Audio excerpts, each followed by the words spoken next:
예, 여러분 안녕하세요. 자, 오늘은 세계의 어떤 경제와 관련된 이야기를 좀 해보려고 합니다. 요즘 상당히 부동산 시장이 안 좋죠. 그래서 이 복잡한 네트워크가 많이 형성되고 있는데, 이게 바로 이제 수요와 공급 또는 세계 경제 상황, 또 우리나라의 경제 상황도 상당히 안 좋고요. 고금리 이런 데 있어서, 그리고 이제 인구 문제도 이제 저출산으로 이제 우리나라가 나아가고 있습니다. 그래서 2023년에 부동산 시장이 상당히 이제 올해처럼 많이 좀 경색될 우려가 있는 것 같습니다. 그래서 금리가 이제 불과 한 1년 전만 해도 막 0.25%, 0.5% 이랬는데 지금 벌써 이제 3.25%까지 올라가 버렸죠. 그러니까 상당히 이 돈이 많은 사람들의 돈은 은행에 어마어마하게 지금 몰리고 있습니다. 그래서 10억 이상의 사람들의 돈이 뭐 그 수백조가 이렇게 은행에 몰리고 있다라는 그런 이야기가 있죠.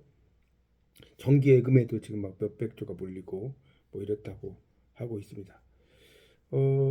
그래서 이제 그런 것들도 좀 알아두시면 좋겠고, 우리가 이제 이 국세에서 부동산의 세금, 법인세, 이게 이제 가장 많은 부분을 차지하고 있습니다. 그만큼 이제 부동산은 오래 두면 둘수록 어떤 수익이 형성화가 된다라고 볼 수가 있겠습니다.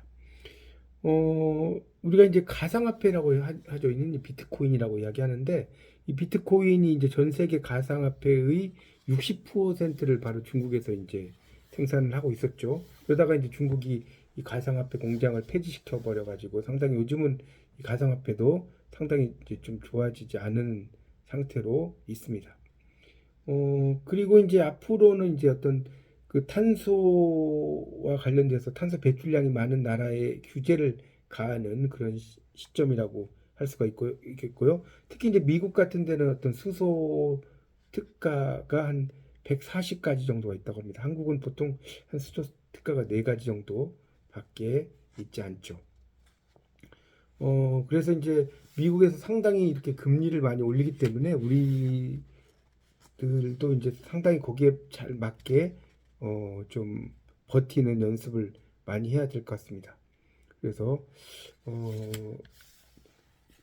주택 같은 것의 이제 공급에 대한 이야기를 좀 해보면요.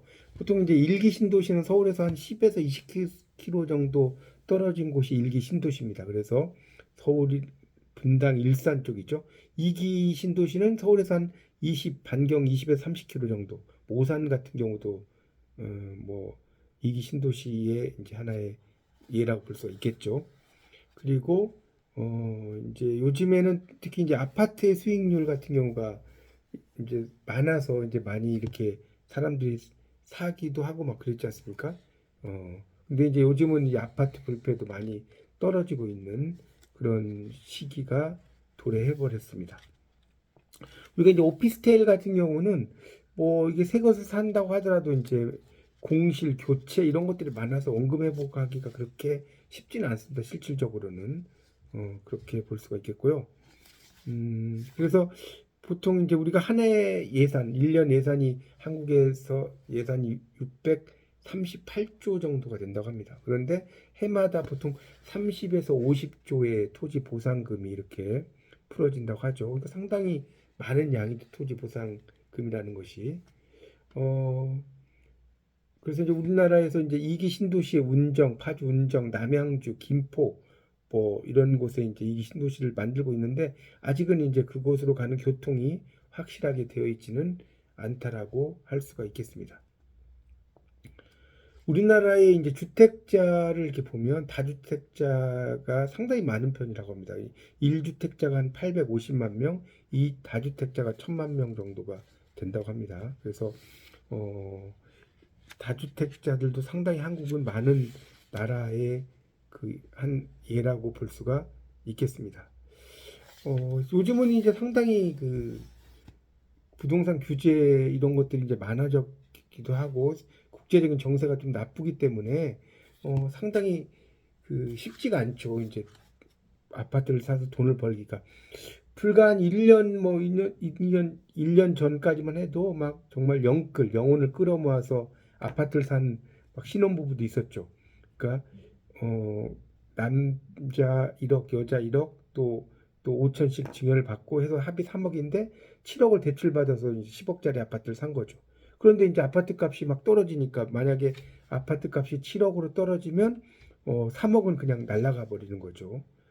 그래서 정말 집값이 만약에 더 떨어지면 진짜 상당히 문제가 생길 수가 있는 그런 의미로 볼 수가 있겠습니다. 그래서 아파트 값은 상당히 앞으로도 정말 몇 년 동안은 그렇게 이제 좋은 시절은 다 끝난 것 같습니다. 그래서 앞으로 뭐 길게는 4, 5년까지도 갈 수가 있을 것 같습니다.